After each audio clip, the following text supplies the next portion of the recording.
大家好啊！歡迎嚟到 Amy 嘅房產頻道。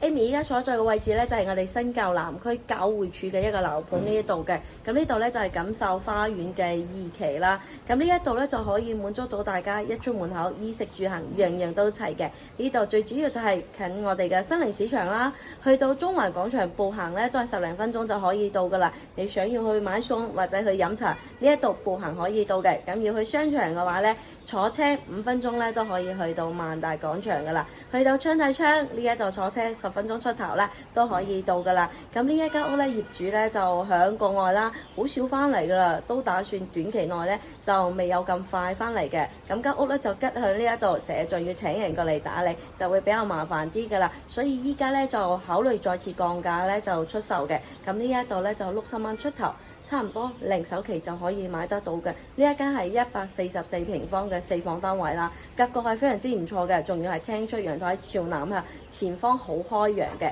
咁呢度咧就依家跟 Amy 嘅鏡頭嚟睇下呢一間曾經使咗30幾萬裝修嘅屋究竟係點樣嘅，抵唔抵買啦？依家我所在嘅位置咧就係陽台啦。咁由於呢個樓層咧佢係9樓嚟嘅，最高係10層高。咁呢個係次頂樓啦，咁前面呢個建築咧係矮啲嘅，所以我依家企喺陽台呢一度咧就會感覺到好開揚啦。上晝係從呢一度照過嚟嘅啲陽光，下晝係從呢一度照過嚟嘅，所以成一間屋咧啲陽光咧都可以照到間屋呢個位置嘅。呢度係錦繡花園嘅4期啦，呢度係啲政府樓嚟㗎呢啲。咁呢棟樓呢個位置，呢度咧就係萬達廣場啦，所以其實呢度係屬於南區，然之後去到萬達廣場嗰度都係好近嘅。嗰度開咗啲木棉花嗰個位置咧，就係交警嗰個位置啦。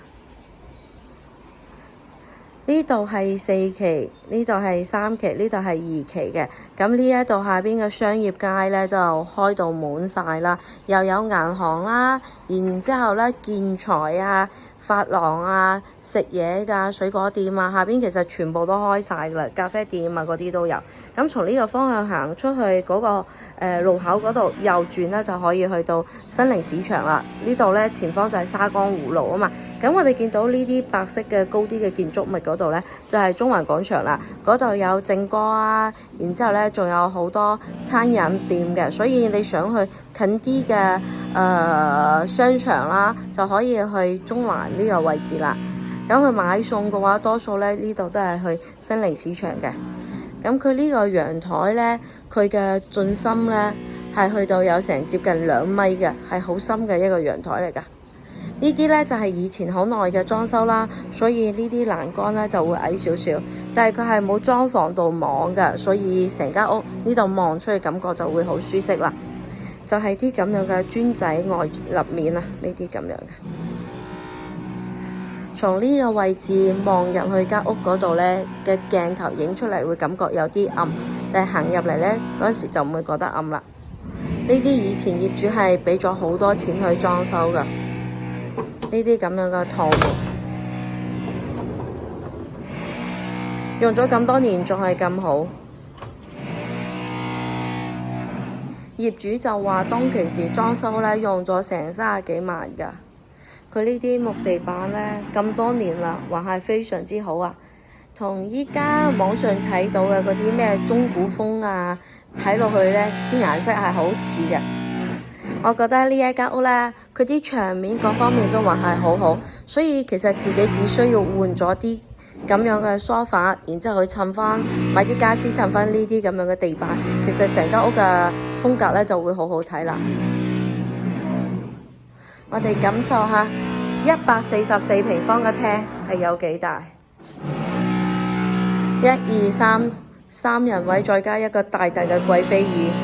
呢度仲可以擺一張咁樣嘅呢啲凳，呢個大茶几。咁呢一度仲剩低好多嘅空間嘅，係要住啲咁大嘅廳嘅屋咧，先會感覺到好舒適嘅。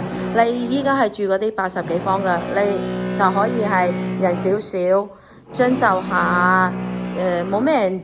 即係少啲人住嘅話，咁就 OK 嘅。但如果一個家庭，如果你係有2個小朋友啊，或者有埋長者啊，咁啲小戶型嗰啲屋咧，係住落去就覺得冇咁舒適啊嘛。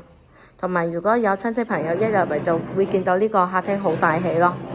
呢啲咧就係好耐以前嘅裝修啦，呢啲咁樣嘅。呢啲就冇咁好睇啦，但係呢一啲可以自己拆咗，然之後油翻啲白色嘅乳膠，然之後再襯一襯就好好睇啦。因為唔同嘅年代嘅裝修咧就唔一樣嘅，但係佢呢一啲咁樣嘅吊頂啦，還係好好㗎。睇佢啲角落頭係完全一啲裂痕都冇啊！10幾年嘅屋，呢啲燈咧就可以換咗啲吸頂燈，光猛啲嘅。好似呢一啲咁樣，就會入嚟感覺溫馨啲，但係咧就唔夠光咯。因為本身呢一間屋佢嘅裝修嘅風格咧，地板咧係暗啲嘅，所以換翻啲光啲嘅就會好啲。而且佢嗰個位置仲有氛圍燈嘅。呢啲全部都係當其時請人訂做嘅。呢個鞋櫃，呢個鞋櫃都幾大啊！可以裝得落一個大家庭嘅鞋啦，同埋呢啲實木門，10幾年啦，係一啲都冇話甩色啊嗰啲咁樣嘅，敲一敲都感覺佢嘅質地好好。呢度就係餐廳位置啦，咁依家咧就係1台6凳嘅。咁放張大啲嘅台都得，但係一個家庭放一張咁樣嘅台，其實已經係 OK 嘅啦。咁呢度就整咗好多呢啲咁樣嘅玻璃架啊，可以擺翻啲酒啊咁樣。但係呢一啲其實唔中意呢種風格嘅話，就可以換咗佢。但係呢一啲裝修係當其時用咗好多錢，用啲靚木材去整嘅，所以嘅話係好襟用嘅。呢度就係入戶大門啦，呢度係電梯房，一梯2戶嘅。做咗好多嘅櫃啦，包括呢一邊呢啲櫃啦，收納能力咧係非常之強嘅。咁呢一邊咧就係廚房位置啦。廚房咧係一個 U 型嘅操作台，一個大明窗，同埋呢一啲櫃。哇！呢個櫃又闊又大，可以擺到好多嘢。咁呢個冰箱就擺喺呢度，其實自己拎開晒呢一啲咁，從呢一度攞嘢都係 OK 嘅，或者可以咁樣平咁樣擺嘅冰箱都得。呢個睇翻自己嘅需求啦。咁佢呢啲台面10幾年前用啲咁靚嘅石頭去做台面，其實係好好睇。但係呢一啲都夠㗎啦，呢啲係全部係需要換嘅，但係呢啲台面其實係完全唔需要換嘅。呢一啲咧就可以根據自己需求去換一個大個嘅又得。呢邊係朝北向，朝北向咧，因為佢後邊咧都係啲步梯房嚟嘅，係冇呢一棟咁高嘅，所以呢間屋咧佢就係採光會好好，好通透嘅一間屋。以前仲用啲咁樣嘅門去做。哎呦，跌咗啲乜嘢？跌咗一個咁樣嘅嘢，係個乜嚟㗎？一掉落嚟，係個門。個排水池。中分嘅。呢啲門咧係以前裝修，大家都中意用啲咁樣嘅，但係依家好多人中意用啲玻璃嘅。呢度咧就係一間卧室，等我開個燈先。以前嘅業主佢係全部係整咗啲咁樣嘅筒燈啊，就會感覺唔夠光。其實佢唔夠光嘅原因，其實就係拉埋晒啲窗簾，打開啲窗簾呢一度係好光猛嘅，因為前面啲樓係矮一層噶嘛，所以咧呢一度係直接高出嚟嘅，採光就會好好。咁佢呢一度擺嘅係一張1.5床，我睇下，係咯，係一張1.5床嚟嘅。呢度就可以平時叉電啊、手機啊嗰啲擺喺呢一度。咁呢度係一個2門嘅敞開嘅一個衣櫃。呢個空間大約都有成7個平方左右啦。做3房、做4房都得。呢一度就係廚房，後面就係臥室。呢一度咧就係一個餐廳位置啦，客廳咧就係響呢一度嘅廳出陽台。咁我哋再過嚟呢度睇下佢嘅臥室啦，睇下呢啲牆面還係好好。所以要根據自己嘅需求，要唔要去執一執？呢間係朝北向嘅臥室，以前好興整好多好多呢啲咁樣嘅櫃，係咪啊？所以佢整咗一排啊，咁多啊！呢度都係一張米5床，兩個床頭櫃，一個兩趟嘅一個衣櫃。以前係冇整上去頂嘅，所以上邊咧容易藏塵。睇下啲屋呢一度，上邊都還係好好，冇嗰啲水漬啊或者裂痕啊之類嘅嘢。呢一邊咧就拉開咗窗簾啦，唔使開燈，其實呢一間房都係好光猛嘅。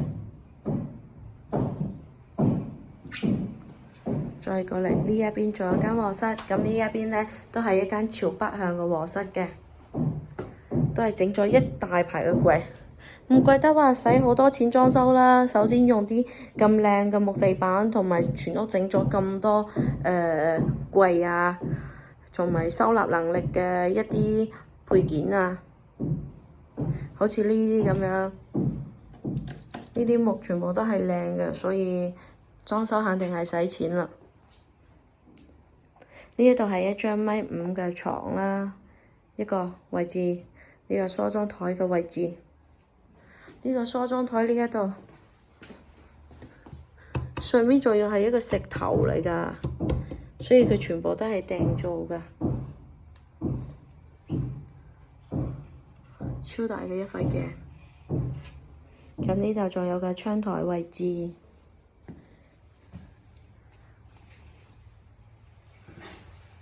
嗰度就係龍灣三景，即係其實嗰個位置咧已經係去到東方豪苑嗰邊噶啦。呢個窗台其實坐喺呢一度都幾好啊。呢個就係大衣櫃啦。依家就唔會興啲咁花噶啦，但係咧呢一啲係以前用好多錢去整嘅，自己唔鍾意啲咁樣嘅門咧，可以換咗啲門，可以保留返呢個櫃嘅。因為依家你6、700蚊啦，唔一定用到啲咁靚嘅木材去同你整衣櫃啊。啲門全部係咁嘅樣嘅。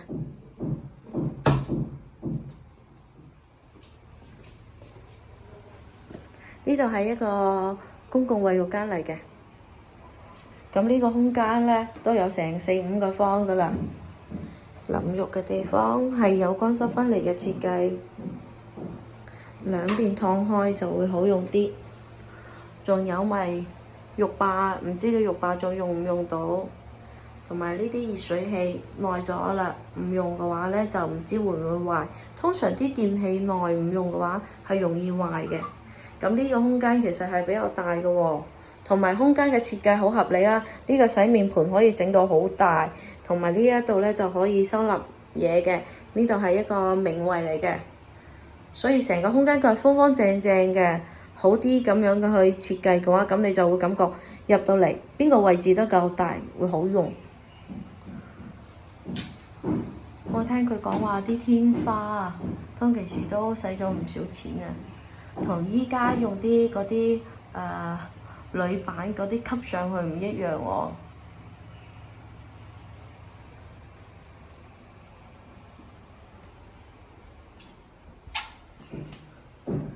仲有一個咁樣嘅可以擺啲裝飾品嘅一個位置。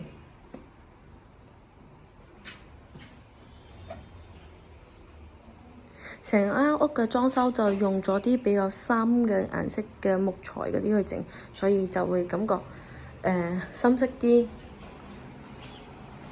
呢度係套間房嚟嘅，套間房呢個淋浴嘅地方係非常之大，入嚟感受下先。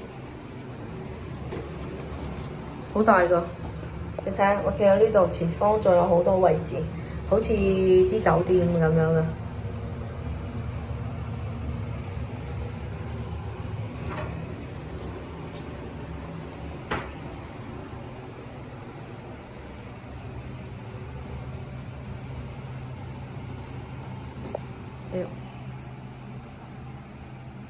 啲地板都係有花紋嘅。呢度咧就係一個咁樣嘅門，應該係女床嘅。再過到嚟呢度咧就係休息區啦。咁呢度擺嘅係一張米八大床啦，兩個床頭櫃，呢度仲有梳妝台，呢一度仲有一排櫃。呢度窗簾呢個位置咧係玻璃嚟嘅，然之後拉開佢嘅話，咁就可以見到入邊啦。但係通常都唔會拉開啩。呢一邊係朝南向嘅，有一個小窗台。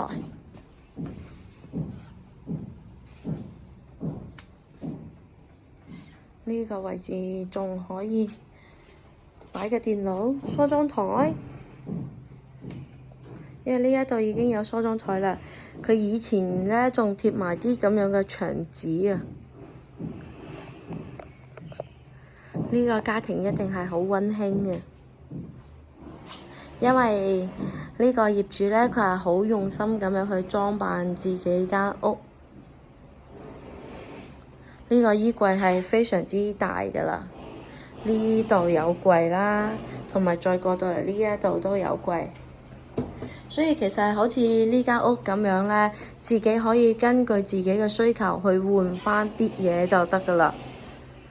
好似呢啲咁樣嘅牆紙啦，可以搣咗佢，然之後換啲藝術漆啦，呢啲就換翻盞光猛啲嘅燈啦，換翻啲窗簾啦，換翻啲空調啦，咁呢一啲睇要唔要換咯。咁你成間屋嘅風格又完全都唔一樣咯喎，因為佢每樣嘢都還係好靚，保養得好好，只不過係唔同年代嘅裝修咧，咁嘅效果係唔一樣嘅，每個人鍾意嘅唔一樣。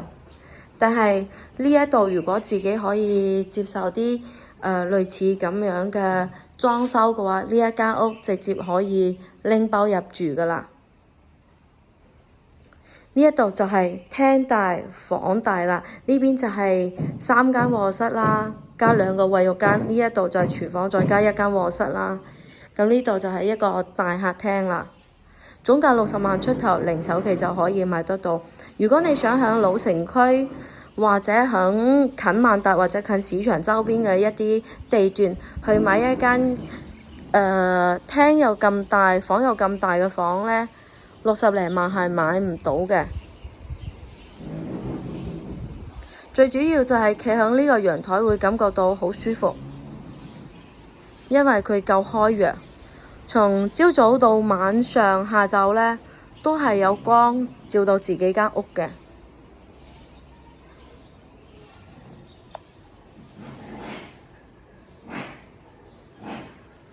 呢一間屋佢嘅建築面積咧就係144方啦，總共係10層高。咁佢依家所在嘅樓層呢度咧就係9樓嘅，咁就可以做到低首期啦。成間屋保養得還係比較唔錯嘅，根據自己需求花幾萬蚊去換啲家私家電就 OK 啦。咁有興趣想要了解呢一間屋更加多信息，或者想要視頻睇樓嘅咧，就約 Amy 過嚟了解下啦。咁呢一度業主就係誠心出售嘅，咁我哋今期就分享到呢一度啦，咁我哋下期再見啦，拜拜。大灣區自放盤請為 Amy 幫手，記得點讚關注啦。